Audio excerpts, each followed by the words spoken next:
الأول نسمي ونصلي على شفيع الغلابة اللي هواه توصلي، كم قلبي قال يا هلابة. الأول نسمي ونصلي على شفيع الغلابة اللي هواه توصلي، كم قلبي قال يا هلابة.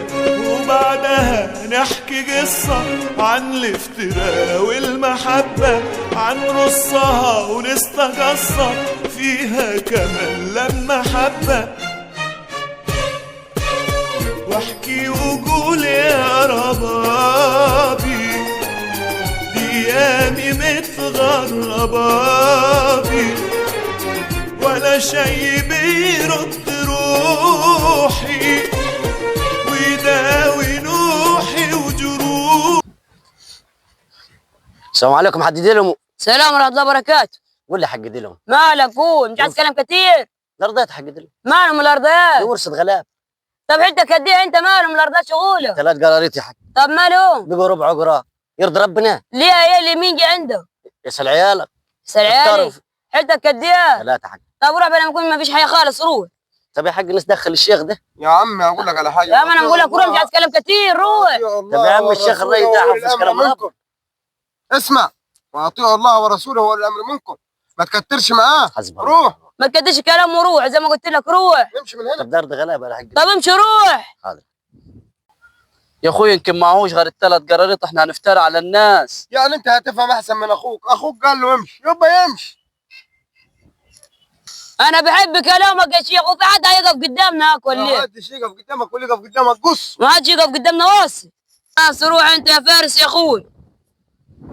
اقوم ارن على الراجل بعزق، خلصنا منه ايش ناقص انه تصل كل ساعه والتاني. يعني العقل يا حق هو الكلام الصح ده، ريح واخلص منه. ايوه يا كبير. عايزك تريحني ما راجل اسم السامع ده كل شيء عمال ينط له في الزرع مش ناقص وجع دماغ. ايوه يا كبير، اعتبره مات يا كبير.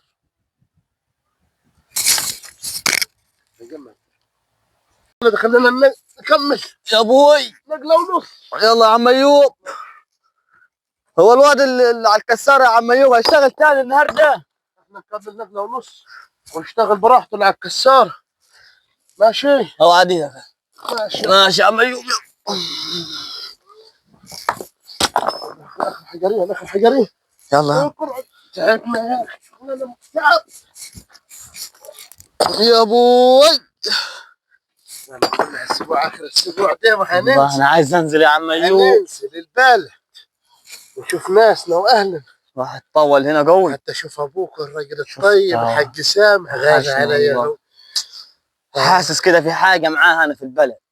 لا ما فيش حاجه هتلاقيه 100 حاسس يا عم ايوب. هتلاقيه حاجه 100 يا احمد. عارف يا احمد يا ولدي انت هتفكرني بمين؟ بواحد زمان كان اسمه الغول، بس كان راجل عسل. الغول ده اتظلم زمان ومشي وهج من البلد ومشي. والله يا احمد يا ولدي انت راجل طيب. الدنيا غلابه. طيب وان شاء الله هتروح لابوك سالم غانم. الدنيا غلابه يا عم ايوب. الدنيا غلابه انا معاك، بس احنا لازم نشقى ونتعب. لازم نشقى ونتعب. لنا 4 شهور في الجبل ولا واحد شاف اهله ولا ناسه. ان شاء الله ما خلص هان اخر الاسبوع ده هننزل هناخد حسابنا. انت اللي مصبرنا على الدنيا دي كلها يا عم ايوب.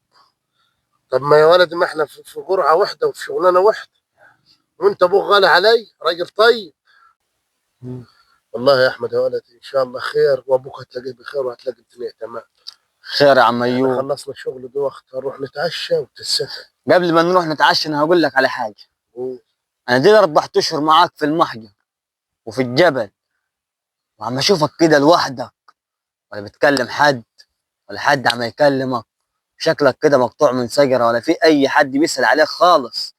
ايه حكايتك انت يا عم ايوب؟ رسيني وقول لي على حكايتك، انا بفضفض لك على اللي عندي كله.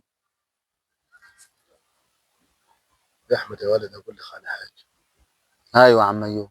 مالكش دعوه بحكايتي ولا الراجل، انا راجل جاي اشتغل، ولولا انت غالي علي انا مش هتكلم معاك. فسيبني يا اخي في حالي. انا بستغرب عليك. سيبني في حالي، حكايتي دي يعلمها رب. بالله يا عم ايوب. طب يلا بينا عشان نلحق العشاء. يلا بينا. يلا يا عم يا ايوب. ظهري. تعال يا ابوي.